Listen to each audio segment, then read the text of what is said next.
हम आगे कंटिन्यू करते हैं रेंज में ही। सो जो नेक्स्ट मेरा रेंज का क्वेश्चन है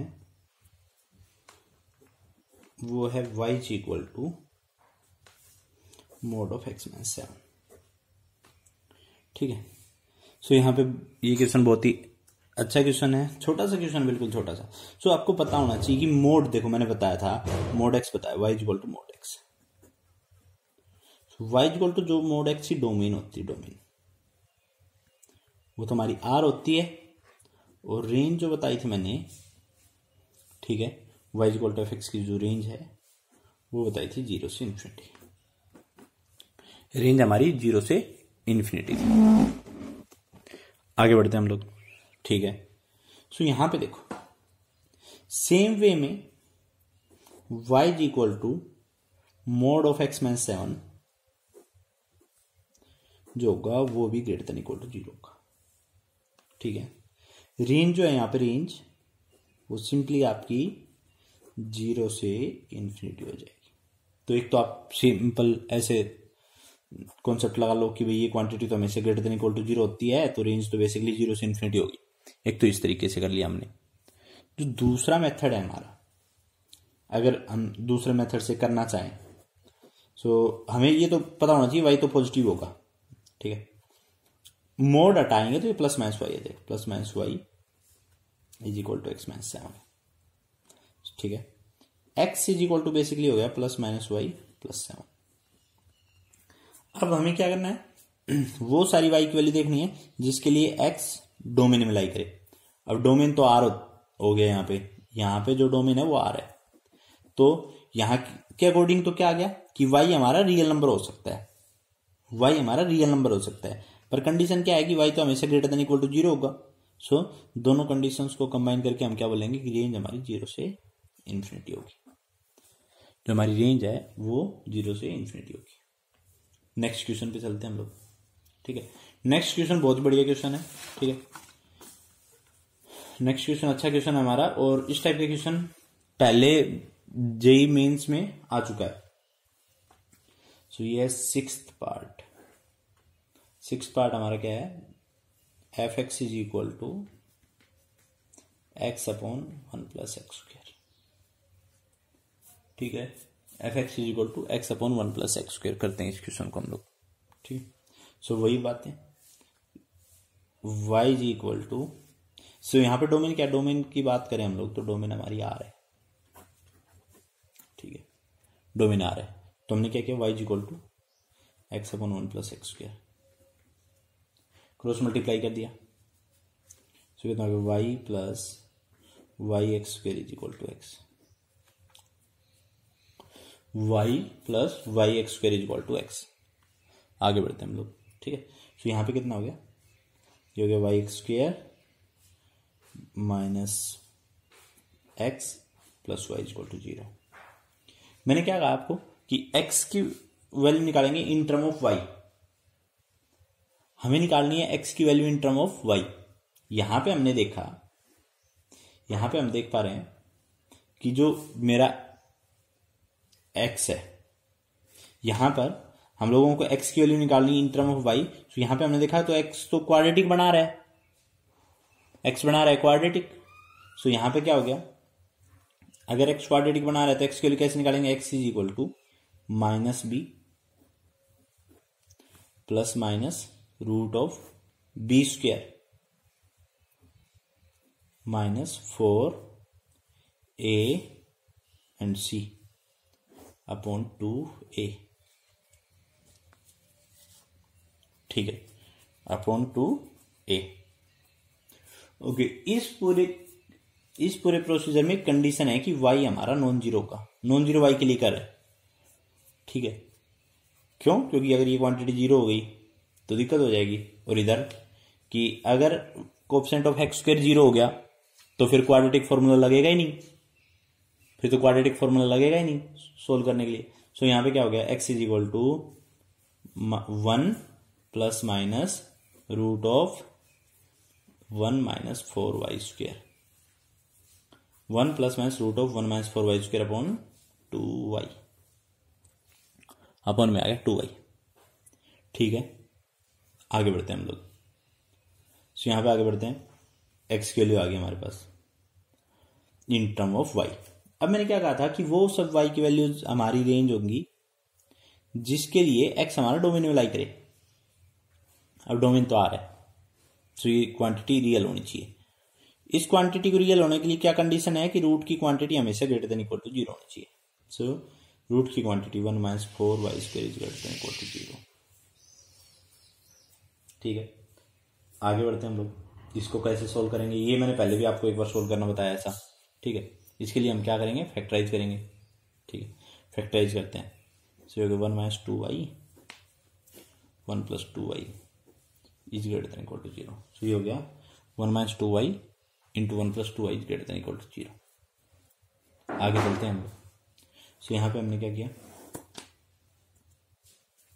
ये हमारी मान लो रियल लाइन है।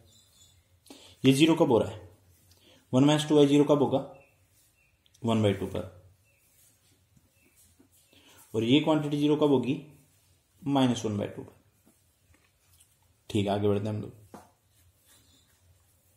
अब यहां पर आप 1/2 से कोई भी बड़ी वैल्यू लीजिए, 1/2 से कोई बड़ी, फॉर एग्जांपल 1 ले लिया। ठीक, सो जब आप 1 रखोगे, इसमें 1 रखोगे तो आप पाओगे कि नेगेटिव है, तो 1 के लिए बनेगा नेगेटिव, तो इधर बनेगा नेगेटिव। ठीक है, अब हम लोग यहां पर y की वैल्यू अगर रख रहे हैं, यहां पे रख रहे हैं y की वैल्यू -1/2 और 1/2 के बीच की कोई वैल्यू। ठीक है, ओके, सपोज करो हमने 0 रख लिया। ठीक है, सपोज को 0 रख लिया, सो 0 रखा तो ये वैल्यू आई पॉजिटिव। ठीक है, आगे बढ़ते हैं हम लोग। और अगर मैंने -1/2 से छोटी कोई वैल्यू रखी, -1 रखा है, ऐसा कुछ भी, तो वैल्यू आएगी नेगेटिव। ये हो गया। तो यहां पर कई सारे स्टूडेंट्स सोचेंगे कि सर आपने तो कहा था y 0 के इक्वल नहीं है, फिर आप y ने 0 कैसे रख लिया। ठीक है, सो हम लोग ये कंडीशन सोल्व कर रहे हैं, इसमें कोई उसकी कोई कंडीशन नहीं आएगी, उसमें कोई फर्क नहीं पड़ रहा कि y 0 हमारे पास है या नहीं है। ठीक है, उस पर हम लोग बाद में कंडीशन लगाएंगे अभी थोड़ी देर में। ठीक है, आगे बढ़ते हैं हम लोग।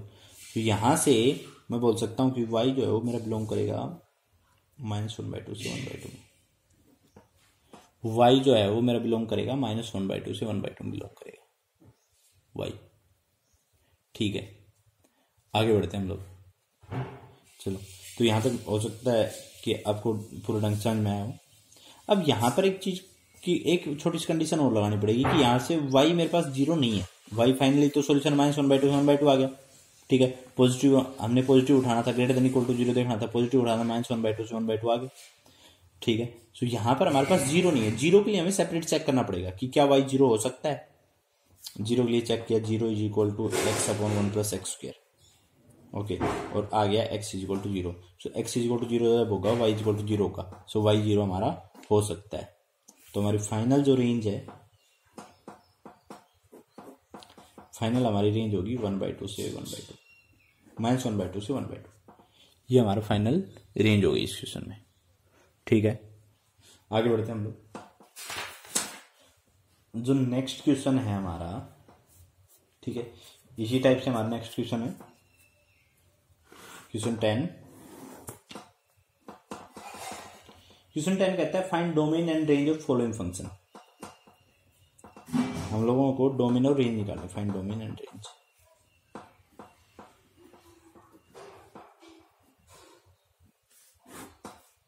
सो यहां पे क्या है, first point y = x² - 36 upon x - 6। आगे करते हैं, ये क्वेश्चन हमारा फर्स्ट डोमेन और रेंज निकालनी है। यहां पे कंडीशन दे भी रखी है, x ≠ = 6।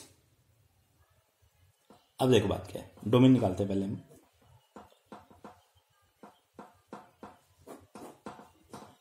सो यहां पे हमारी जो डोमेन है, ठीक है, डोमेन के लिए मैंने क्या कहा था कि ये जो पूरा फंक्शन है, ये जो इधर वाली क्वांटिटी है, ये रियल होनी चाहिए, डिफाइंड होनी चाहिए, रियल एंड डिफाइंड। तो अब ये कंडीशन कब नॉन डिफाइंड होगी, जब x क्या हो जाएगा 6।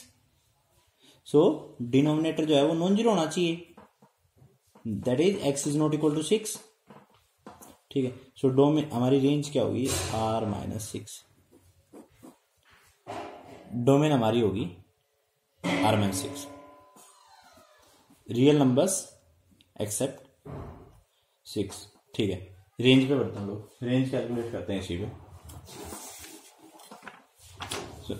रेंज पहले भी हम इस टाइप के क्वेश्चन की कर चुके हैं, सिंपल वे में करते हैं। चलो इस वाले को x² - 36 upon x-6 when x is not equal to 6। अब मैं जो आगे रेंज के क्वेश्चंस करवाऊंगा ये सिंपल वे में करवाऊंगा, जो कि सिंपलेस्ट फॉर्म हो सकती है, जिसमें सबसे इजी पड़ेगा वही मैं करवाता हूँ, उसी तरीके से करवाता हूँ। तो यहाँ पे बिल्कुल आसान है। सो हमने क्या किया, y = x-6 x + 6 upon x-6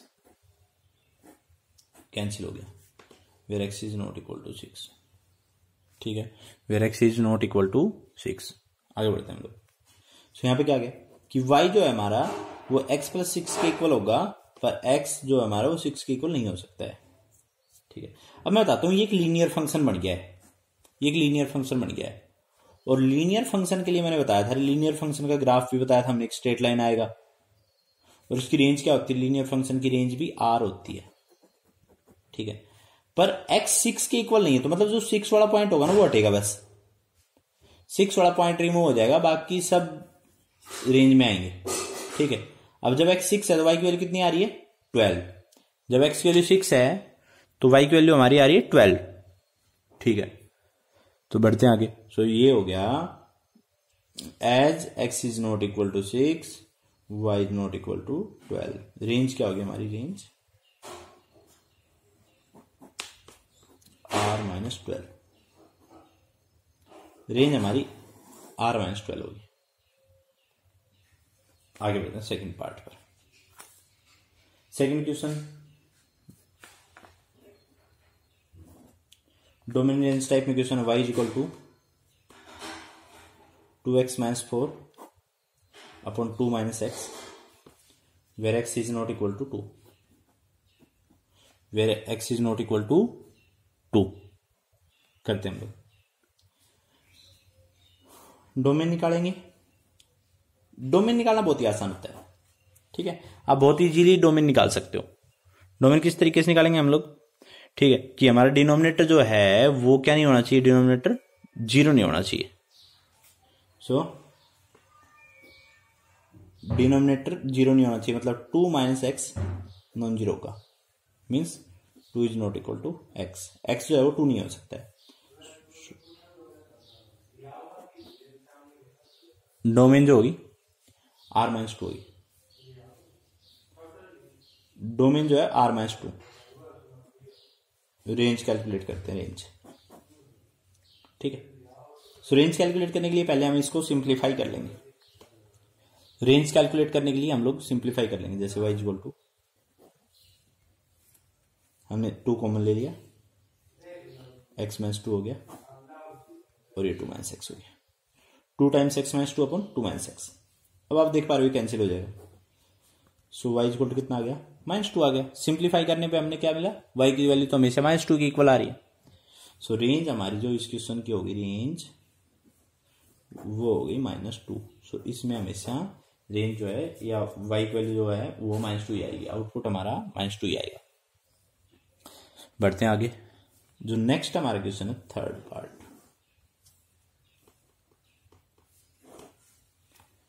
third part मेरा है y = -mod(x). थर्ड पार्ट हमारा y = -mod(x). इसकी डोमेन और रेंज कैलकुलेट करते हैं हम लोग। सो सबसे पहले डोमेन,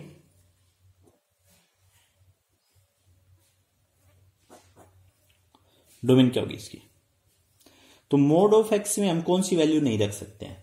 सो mod(x) के बारे में पढ़ा है हमने, डोमेन R होती है, रेंज 0 से इन्फिनिटी होती है। स्टैंडर्ड फंक्शंस आपको याद होने चाहिए, ठीक है। डोमेन R होती है, रेंज 0 से इन्फिनिटी होती है। सो -mod(x) की डोमेन R हो जाएगी, उसमें तो कोई फर्क पड़ेगा ही नहीं। नंबर वगैरह से मल्टीप्लाई करने पर डोमेन पे कोई भी फर्क नहीं पड़ता है। किसी भी नंबर से मल्टीप्लाई करते हैं हम लोग तो डोमेन पे कोई भी फर्क नहीं पड़ता है। रेंज की बातें करते हैं, रेंज, ठीक है। अब देखो मोड एक्स की रेंज हमारी क्या थी, मोड एक्स की रेंज है 0 से इन्फिनिटी, मोड एक्स हमारा बिलोंग करता है 0 से इन्फिनिटी, और माइनस मोड एक्स की जो रेंज है तो क्या हो जाएगा, जो भी पहले आउटपुट आ रहे थे अब उनके नेगेटिव हो जाएंगे। सो ये हो जाएगा minus infinity, minus of mode x की जो रेंज आएगी वो आएगी माइनस इन्फिनिटी से 0। पहले जो आउटपुट आ रहे थे अब उनके नेगेटिव होंगे, अब जो आउटपुट आएगा वो इसका नेगेटिव होगा। तो जो हमारी रेंज हो गई, रेंज वो हो गई है माइनस इन्फिनिटी से 0 क्लोज। क्यों हो गई, क्योंकि पहले मोड एक्स, देखो मोड एक्स के आउटपुट क्या आते हैं 1 2 3 4, माइनस मोड ऑफ एक्स के आउटपुट क्या आएंगे -1 -2 -3 एंड सो ऑन। ठीक है, सो जो पहले आउटपुट था उनके नेगेटिव, और 0 का नेगेटिव 0 होता है। सो रेंज हमारी होगी माइनस इन्फिनिटी से 0। सो नेक्स्ट वीडियो में हम लोग आगे कंटिन्यू करेंगे। Thank you.